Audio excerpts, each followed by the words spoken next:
Graça e paz do nosso Senhor e Salvador Jesus. Primeiro vem a graça, né? Depois vem a paz. É sempre assim. Primeiro vem a graça, depois vem a paz. Não existe paz sem graça, né? Glória a Deus. É um final de semana que o pastor Renato tirou para descansar com a sua família, e por isso eu assumi a responsabilidade de compartilhar um pouco da palavra com os irmãos e nós fazemos uma breve reflexão.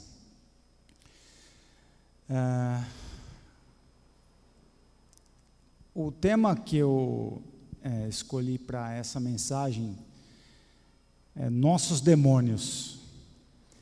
Calma, você não veio a uma sessão de descarrego, você está dentro de uma igreja, uma comunidade que preza pela boa teologia, então não precisa ficar nervoso, assustado, nós não vamos dar ibope para quem não precisa de ibope. Mas esse é um assunto que me despertou essa semana e acho que dá uma boa reflexão. Para a gente começar a conversar sobre isso, eu pesquisei algumas frases, algumas coisas que as pessoas falam sobre isso, e vi que o baterista de uma banda americana chamada Blink 182, ele falou sobre o Billy Joe Armstrong, que é o vocalista do Green Day.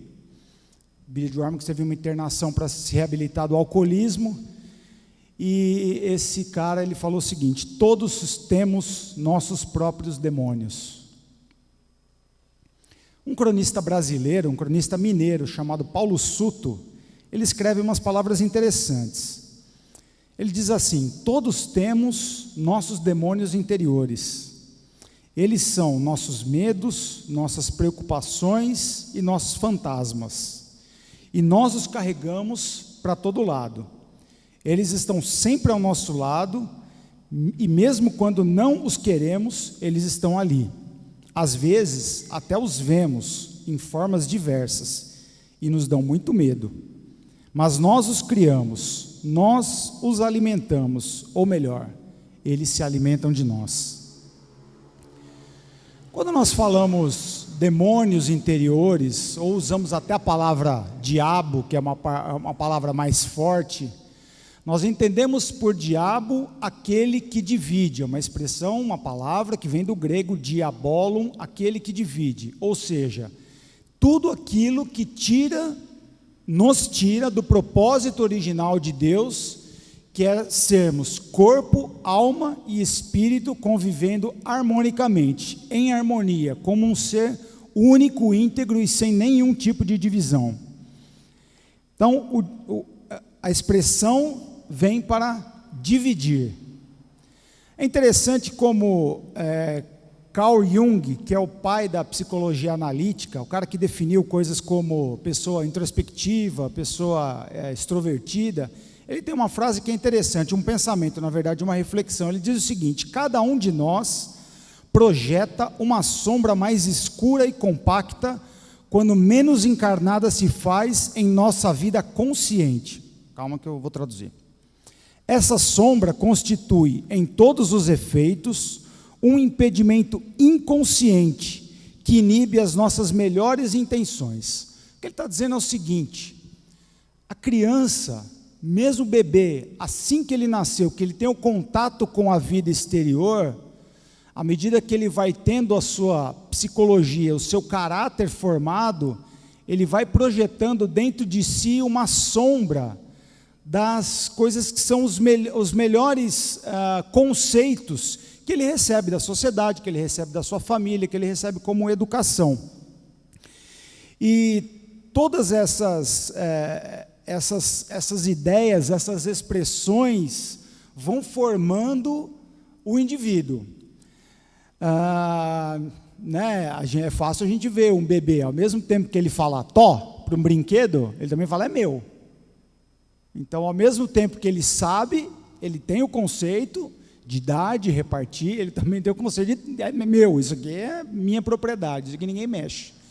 Então, isso vai sendo formado gradativamente a partir do momento que a criança nasce e vai sendo gerada. Então, esse crescimento e o desenvolvimento vai levar à formação ou à consciência de expressões de gentileza, de cordialidade, de carinho, de afeto, de amor, mas ao mesmo tempo vai levar a expressões de raiva, de agressividade, de inveja, de possessão, e a criança vai tendo que lidar na medida que vai se desenvolvendo, e isso é um processo que vai se estendendo por toda a nossa vida, aprendendo a balancear esses dois sentimentos.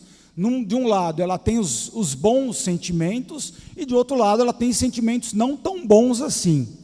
Isso é interessante porque eles vão formar dentro do indivíduo aquilo que eles chamam de ego.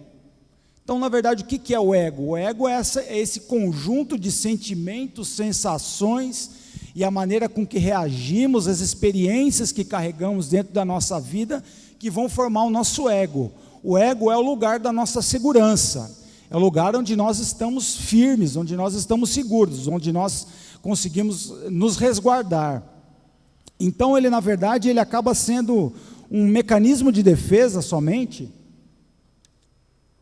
para que ele possa nos dar segurança, para que ele nos possa gerar um porto seguro, né? Então, qualquer coisa que possa ameaçar essa segurança que nós temos, às vezes nós reagimos, não tanto com os bons sentimentos, mas às vezes nós reagimos com os maus sentimentos, para que nossa integridade, né, pelo menos a nossa ideia de integridade, seja resguardada. Então, nós vamos crescendo e nos desenvolvendo e nos familiarizando com esses sentimentos, e à medida que vamos tomando consciência maior deles, nós vamos aprendendo a expressar esses sentimentos publicamente. Então, nós expressamos sentimentos de afeto, sentimentos de carinho, sentimentos de amor, e nós também vamos expressando raiva, agressividade, e inveja e tudo mais. Então, isso, dentro de nós, ele vai gerando uma área de confronto, uma área de as coisas não estão de divisão, quer dizer, as coisas não estão mais caminhando únicas, né? Elas estão divididas. Isso vai gerando uma certa confusão, né? E é interessante como nós, aí vamos, à medida que vamos nos conscientizando e vamos vivendo em comunidade, vivendo em sociedade, nós temos a tendência a expressar os bons sentimentos, né, a deixar esses bons sentimentos aflorarem, e aos sentimentos ruins a gente vai colocando num saco, né? Essa é uma expressão que os psicólogos usam, a gente vai criando essa sombra e vai amarrando essa sombra e vai reprimindo isso. Dependendo do meio, da família, da educação, as pessoas podem dar mais ou menos expressão a esses outros sentimentos, que têm a ver com raiva, medo, sexualidade, enfim, vários outros sentimentos. Então, há pessoas que expressam mais ou reprimem mais. Há essa ideia que, principalmente dos sentimentos ligados à repressão que nós mesmos desenvolvemos, aí entra um pouco desse conceito dos demônios interiores, ou dos esqueletos no armário. Quem nunca ouviu essa expressão, né? Todo mundo é um ser, é um indivíduo, mas tem um quartinho dentro do seu interior, dentro do seu coração, que parece que lá dentro tem uma chave, um compartimento secreto que tem uns esqueletos lá dentro, não é? Então, é essa forma que nós podemos entender. Vamos ler o texto bíblico de Mateus, no capítulo 4, versos de 1 a 11, essas são somente alguns conceitos, algumas ideias introdutórias, e eu gostaria de ler esse texto com vocês. Deixa eu pegar o meu aqui também. Mateus 4, a gente começa do 1 e vai até o 11. Muito bem. Então Jesus foi levado pelo Espírito ao deserto, para ser tentado pelo diabo.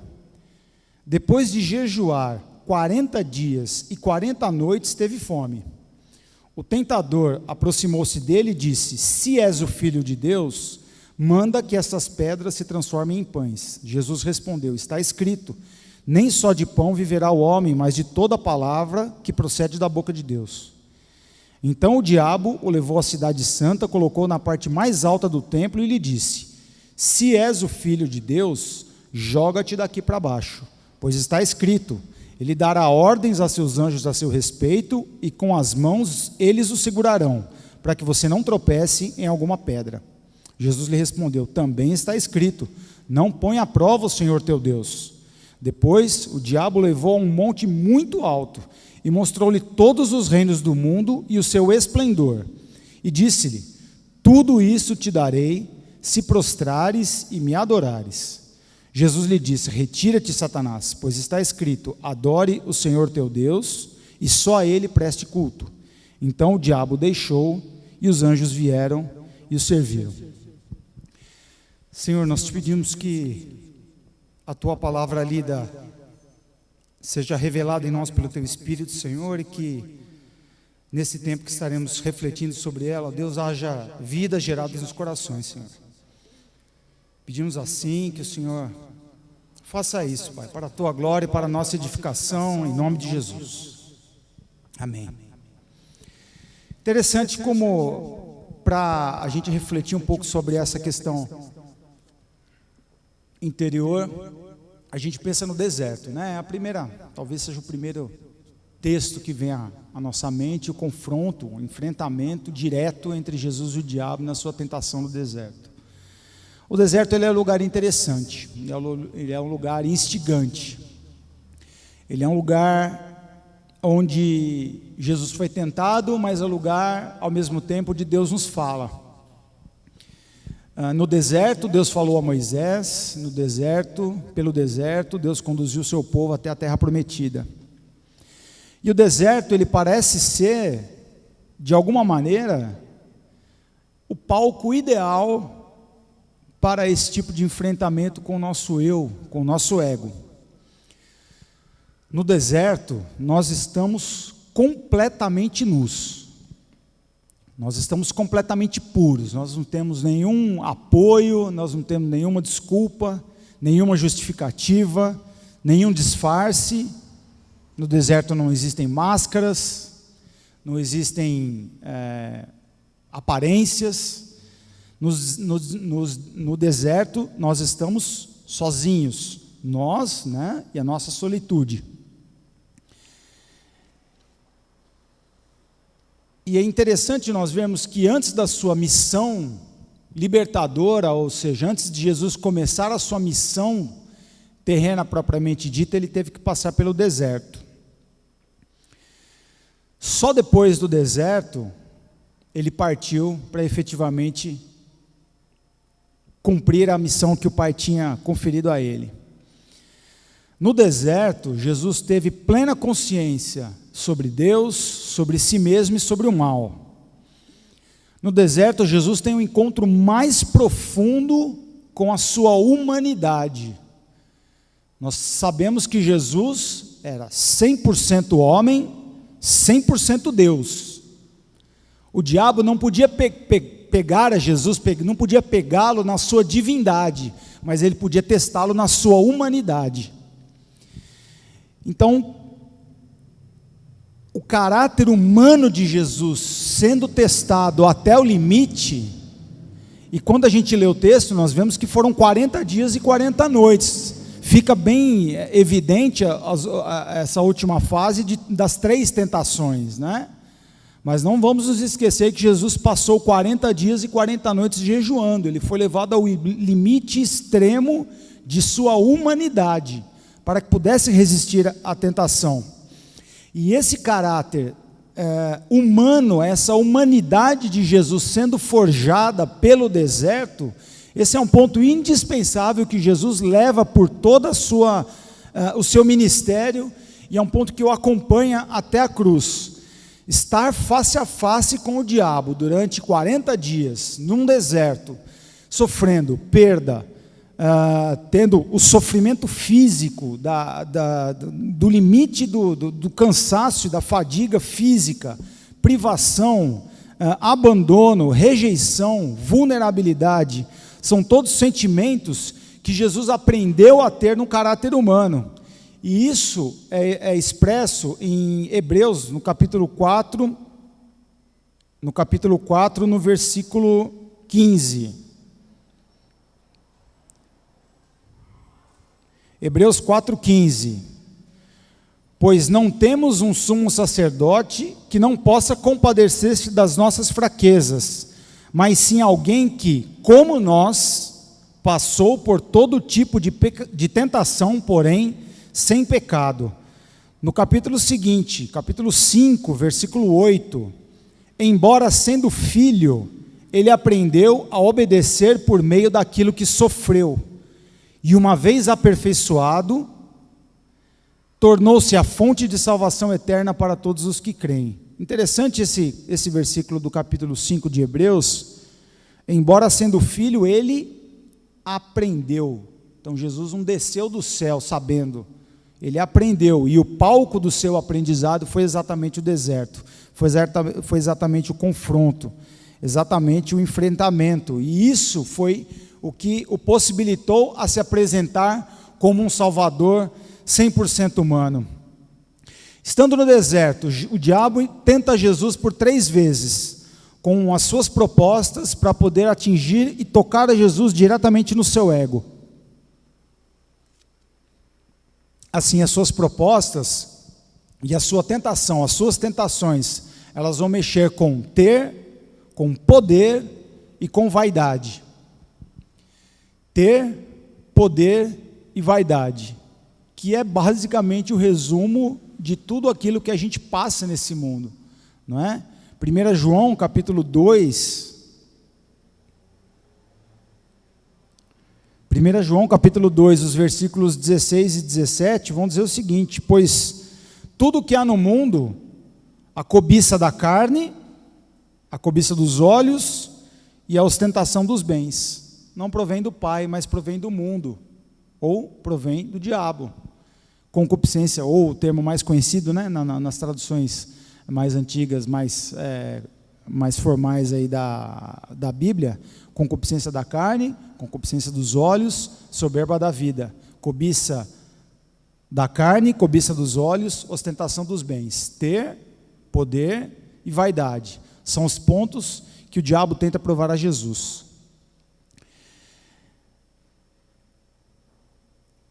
Ao confrontar o ego de Jesus, ao tentá-lo nesses pontos, Jesus está frente a frente com o diabo. E o diabo coloca para ele essas condições, tocando no seu ego. É interessante como os nossos enfrentamentos com os nossos medos, as nossas angústias, os nossos fantasmas, não é?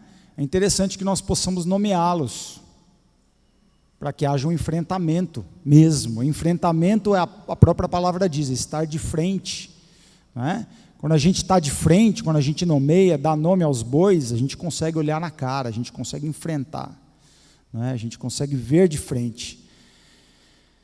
Cada um sabe onde o calo aperta, onde o sapato aperta, né? Na verdade, não é o calo, é o sapato. Cada um sabe onde a coisa aperta, não é? Cada um de nós temos os nossos próprios demônios interiores. Então essa foto aqui, a foto do tema da mensagem, não ficou um pouco escuro, não sei se vocês viram, aquele cartaz do Guerra nas Estrelas, né? Do menino Anakin, boa, Netão, do menino Anakin projetado no Darth Vader, né? Quer dizer, o mal já estava ali, ele foi sendo concebido ali mesmo, todos os sentimentos contrabalanceados, expressados depois na forma do mal. Jesus nos ensina um outro caminho. Ao nomear e enfrentar, ele também nos mostra essa possibilidade. Nós acabamos de ouvir uma série sobre os 7 pecados capitais. Talvez um deles seja o nosso. Não vou dizer de estimação, mas seja um pelo qual nós temos uma queda um pouco maior, né? Então, como Jesus responde à tentação oferecida por Satanás? Jesus tem a sensibilidade de discernimento a responder a Satanás à altura, sem ceder, sendo submisso, completamente submisso a Deus.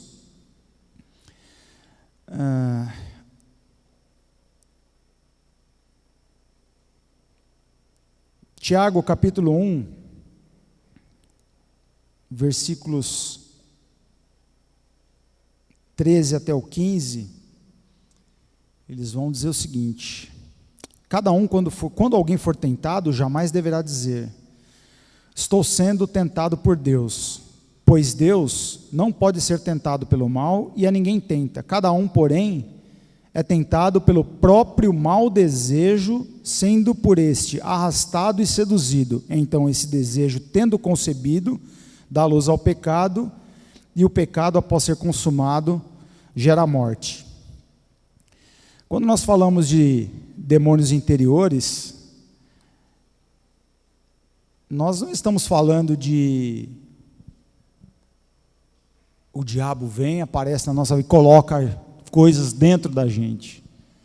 Apenas talvez seja uma força de expressão para significar o mal que está dentro de nós, o mal que habita em mim, não é? Então aqui Tiago ele nos diz que cada um, porém, é tentado pelo seu próprio mau desejo, desejo mau que está dentro de nós, sendo por este arrastado e seduzido. E esse desejo, quando alimentado, quando expresso, quando ele é concebido, ele gera o pecado, e o pecado gera a morte. Então, como nós enfrentamos os nossos demônios, como nós enfrentamos os nossos problemas que vêm nos assustar? É interessante nós percebemos no texto de Mateus 4, no texto da tentação, essa expressão ela se repete ao longo do texto.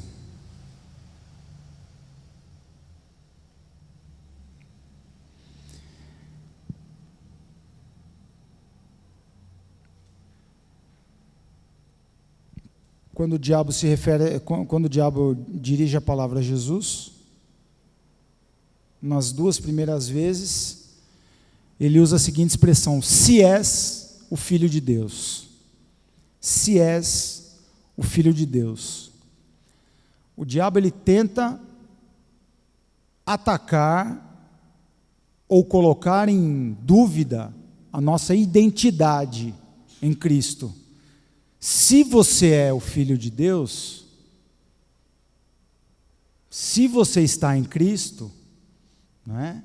Quer dizer, isso é um ponto que é um ponto fundamental da nossa fé, não é? Nós estamos em Cristo, verdadeiramente estamos em Cristo.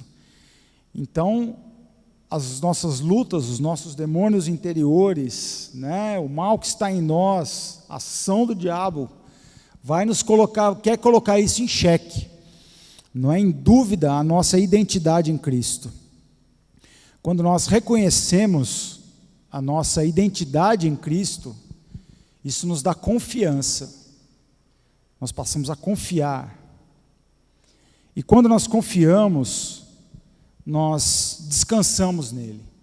Então a nossa identidade gera confiança, gera o descanso no Senhor.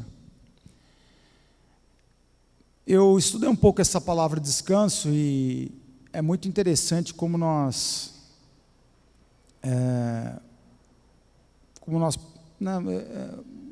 fazemos uma reflexão sobre ela.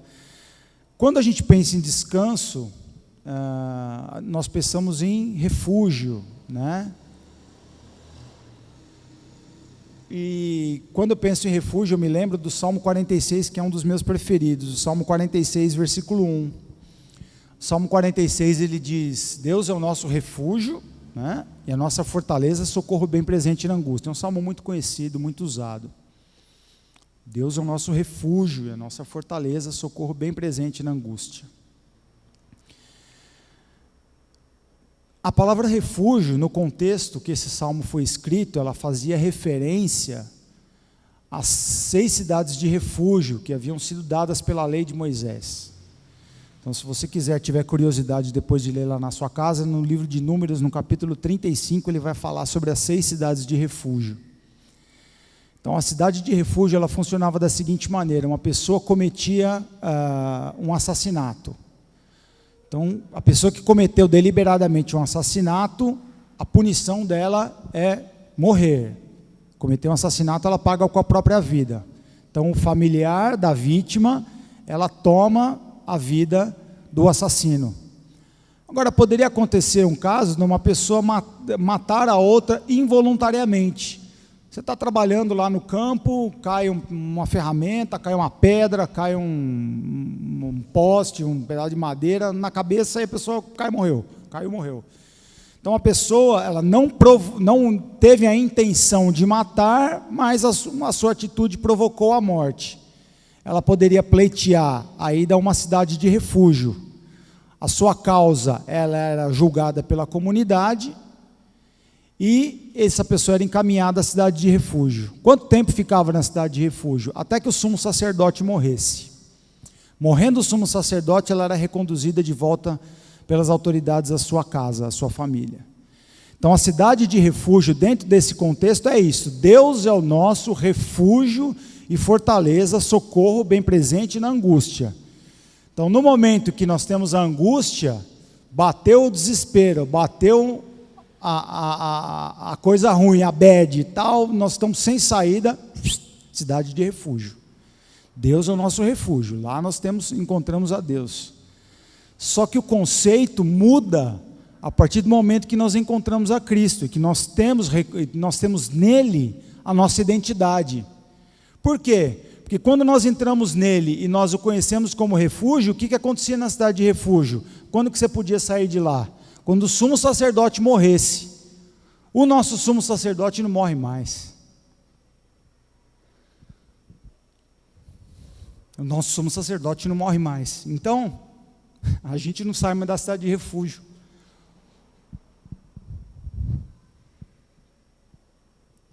Então, a gente lê o Salmo 46. Deus é a nossa morada.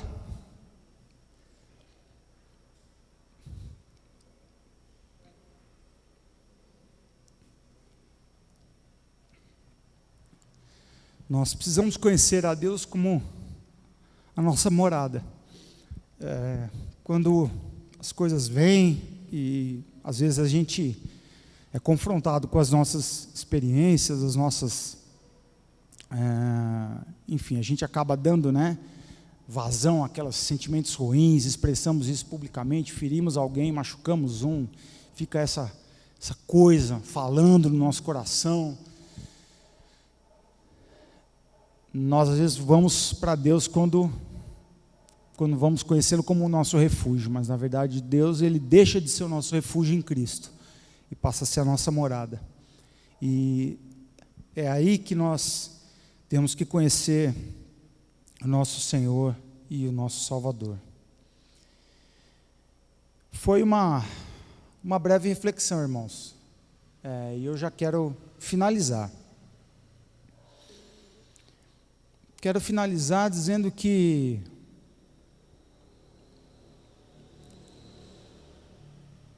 só quem está bem consigo mesmo, ele pode estender as mãos para ajudar. Nós tivemos hoje o voluntariado, pessoas que estenderam a sua mão e foram ajudar. Só pode fazer isso quem está bem consigo.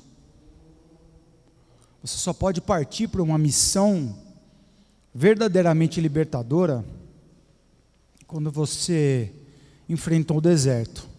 Se você não enfrentou ainda, ele vai chegar em alguma etapa da sua vida. Pode ser que tenha gente que esteja passando por um deserto difícil, pode ser que tenha gente que tenha saído dele. Os desertos da nossa vida, da nossa alma, eles são recorrentes. Eles vão e eles vêm. Nós temos que enfrentá-los e vencê-los a cada dia. E eu quero ler esse texto aqui.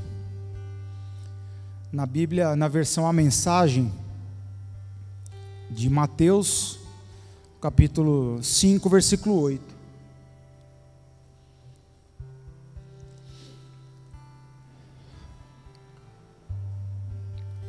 Abençoados são as bem-aventuranças. Abençoados são vocês, que puseram em ordem o seu mundo interior, com a mente e o coração no lugar certo. Assim, vocês poderão ver Deus no mundo exterior. Quem coloca a mente e o coração no lugar certo, certeza que vai ver Deus atuando no mundo exterior.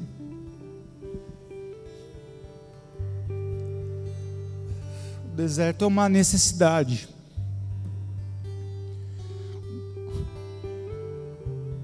É preciso. É duro, viu? Mas ele é preciso. Eu não sei qual é o seu deserto. Eu tenho os meus. Mas nós temos que enfrentá-los.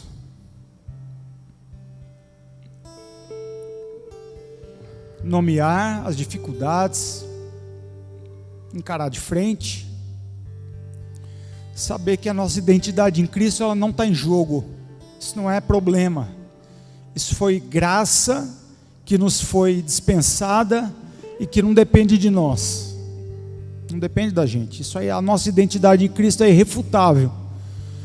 Que foi o que o Senhor Jesus falou: todo aquele que vier a mim, de maneira nenhuma lançarei fora. Então a nossa identidade em Cristo é irrefutável. Quando nós temos a nossa identidade em Cristo formada, nosso caráter formado, nós confiamos e nós descansamos. Ele passa a ser a nossa morada. Vamos ficar em pé?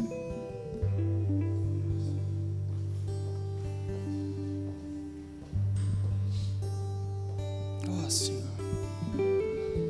Enquanto a gente canta essa canção, irmãos, vamos ter um tempo de oração. Vamos ter um tempo de oração, de reflexão.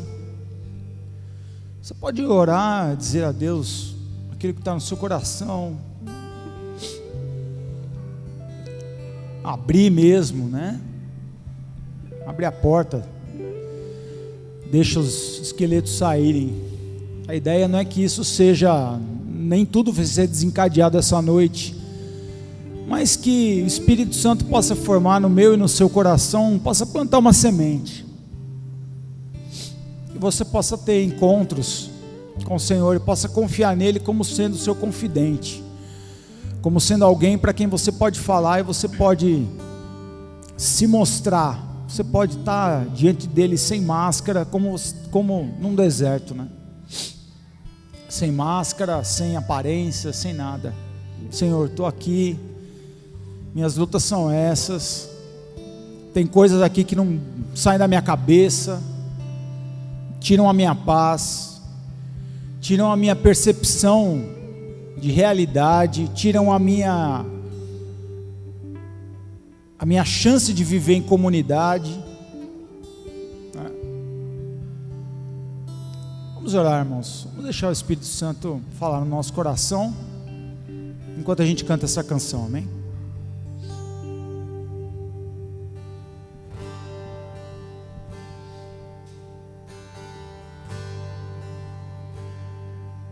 Meu Jesus, me leva pra perto de ti, me leva onde eu possa ouvir a tua voz, pois quando eu escutar, de todo o coração obedecerei.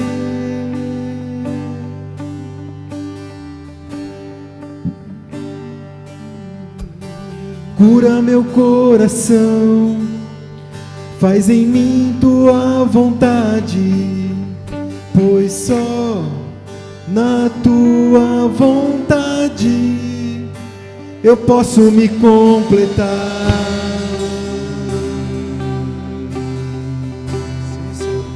Eu posso me completar.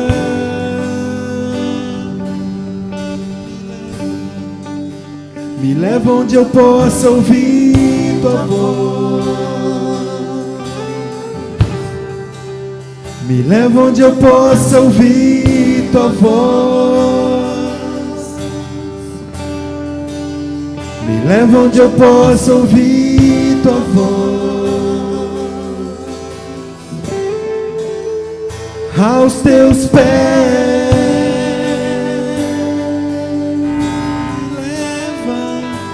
Me leva onde eu possa ouvir tua voz. Me leva onde eu possa ouvir tua voz. Jesus, me leva onde eu possa ouvir tua voz. Aos teus pés.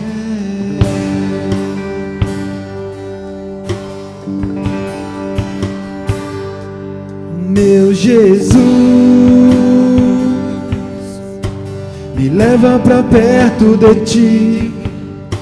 Me leva onde eu possa ouvir a tua voz. Pois quando eu escutar, de todo o coração obedecerei. Cura o meu coração, cura meu coração. Faz em mim tua vontade, pois só na tua vontade eu posso me completar.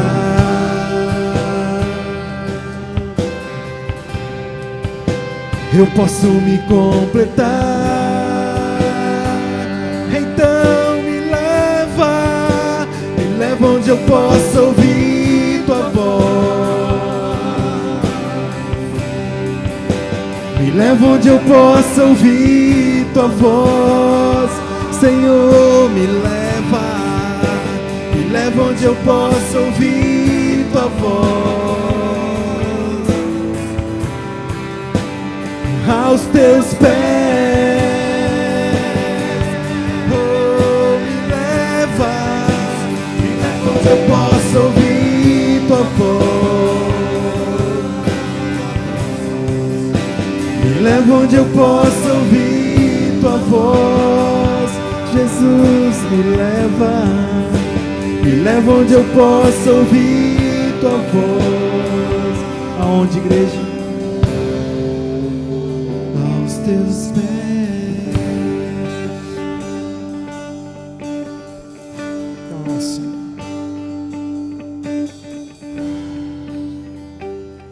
Nos leva, Senhor. Nos leva onde possamos ouvir tua voz, Senhor. Talvez o caminho que tenhamos que trilhar para ouvir a tua voz seja um caminho árduo, Senhor. Mas sabemos que só na tua vontade nós podemos ser completos novamente, sem divisão, íntegros, ó Deus, assim como o Senhor planejou desde o começo. Reconstrói, Senhor, o que está fragmentado, Senhor. Reconstrói o que está dividido, Senhor, dentro de nós, Senhor. Sonda o nosso coração, Senhor.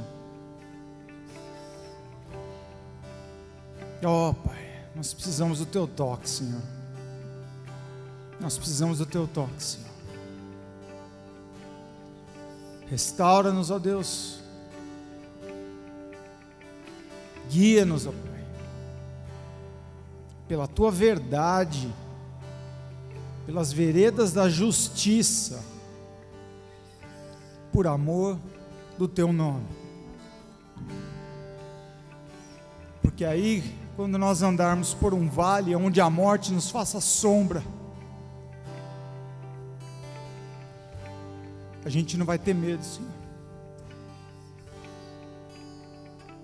Oh, Pai.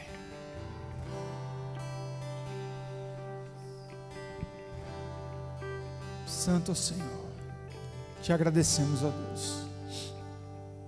Forma em nós, ó Pai. Estabelece em nós a tua vontade, Senhor, para que nós,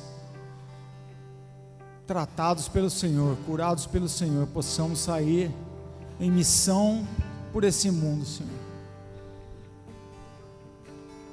nós seremos abençoados se tivermos o nosso mundo interior em ordem, e aí nós poderemos ver o Senhor no nosso mundo exterior,